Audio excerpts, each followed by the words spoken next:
నరహరి గారు వారి మిత్రుడు పృథ్వీ సింగ్ గారు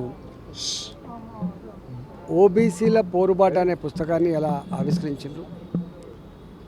దేశవ్యాప్తంగా నరేంద్ర మోడీ గారు ప్రధానమంత్రి అయిన తర్వాత 27 మంది ఓబీసీ మంత్రులను చేసినటువంటి ఘనత భారతీయ జనతా పార్టీకి దక్కింది. మొట్టమొదటి రాష్ట్రపతి వారి నాయకత్వంలో ఒక దళిత బిడ్డ, రెండవసారి అవకాశం వస్తే ఒక ఆదివాసీ అడవి బిడ్డని చేసి అన్ని వర్గాలకు ఒక విశ్వాసాన్ని కల్పించింది మోడీ గారి ప్రభుత్వం. ఈ దేశంలో ఈనాటికి కూడా కులాలు పోలేదు.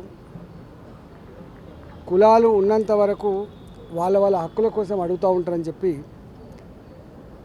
బిఫోర్ ఇండిపెండెన్స్ ఏదో కులగణన జరిగిందో మళ్ళీ వారి నాయకత్వంలో దేశవ్యాప్తంగా కులగణన జరగవలసిందే, ప్రాపర్ స్టాటిస్టిక్స్ రావాల్సిందే, దానికి ఒక ఆ వర్గాలకు విశ్వాసం కలిగించాల్సిందని చెప్పి భారతీయ జనతా పార్టీ అలా నిర్ణయం తీసుకున్నది.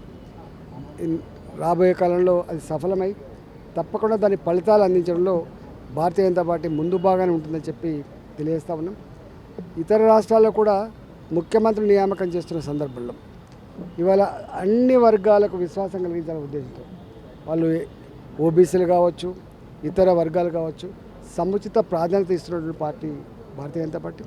రాబోయే కాలంలో అంతరాలు తగ్గకుండా సమస్త సంపదలు అన్ని వర్గాలు అందించినప్పుడే దేశం ప్రశాంతంగా ఉంటుంది, దేశం పురోగమిస్తుంది. తప్ప లేనట్లయితే సంపూర్ణమైనటువంటి అభివృద్ధి సాధించలేమనేటువంటి విశ్వాసం ఉన్నటువంటి వ్యక్తి మోడీ గారు. ఆ దిశగా భారతీయ జనతా పార్టీ అడుగులు వేస్తారు. బీసీల పట్ల చిత్తశుద్ధి లేదు, అందుకే 9th షెడ్యూల్లో పెట్టలేదని చెప్పేసి కాంగ్రెస్ పార్టీ చెప్తుంది. మా వాళ్ళు ఇప్పుడు కేంద్ర పరిధిలో ఉందని చెప్తున్నారు. 42% రిజర్వేషన్స్. ఇక్కడ ఇష్యూ వెరీ సింపుల్.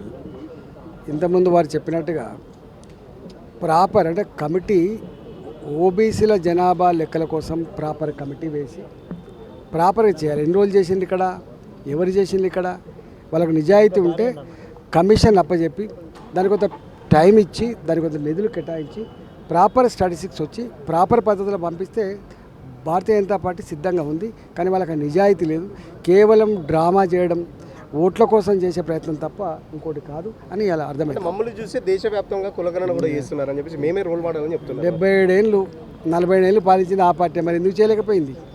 ఇవాళ మాటలు కోటలు దాటుతాయి, కాళ్ళు మాత్రం తంగేలు దాటవు. వాళ్ళ ఆధ్వర్యంలో ఎంతమంది కేంద్రంలో ఓబీసీ మంత్రులు ఉన్నారు.